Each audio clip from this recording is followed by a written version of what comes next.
7-2. More mixed number multiplication. Solve problems 1 and 2 using the method in the example below. Show your work.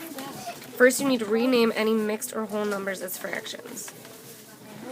Rename the problem using fractions as fractions.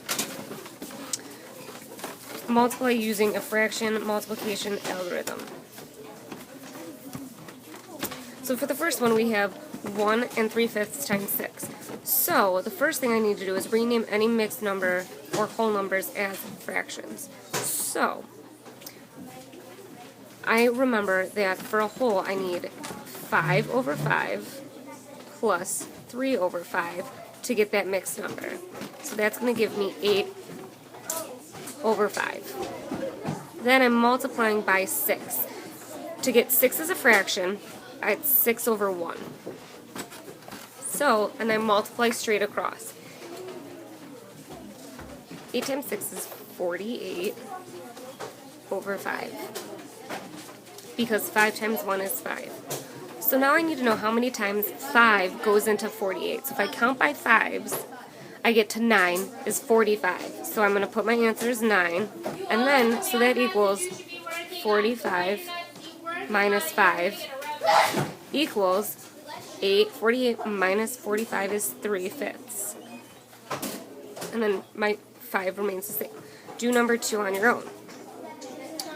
So then it says solve problems 3 and 4 using the method of your choice. So that could be our area model we did yesterday, or the model I just showed you. So it says, what is the area of a table that is 1 1/4 meter long and 2 1/3 meter wide? Write a number model with a letter for the unknown. Then solve your work. Then solve, show your work. So I know my problem is 1 1/4 times 2 1/3 equals, and I'm going to say A for area. So I'm going to use the method we did above. And I'm going to do part of it, you'll do the rest. So I know for one whole, it's 4 over 4 plus 1/4. That's going to give me 5/4 times 2 1/3. Your job is to switch 2 1/3 into a fraction and then multiply. So over here, I'm going to write what your problem should look like. 5/4 times some fraction equals A. Then it says write a number story that can be solved by multiplying 2 3/4 and 1/2. Then solve the problem. Show your work on the back of this page or a separate sheet of paper. So remember, for our 1/3, we have 2 wholes, so that's 3/3. We have 2 of them.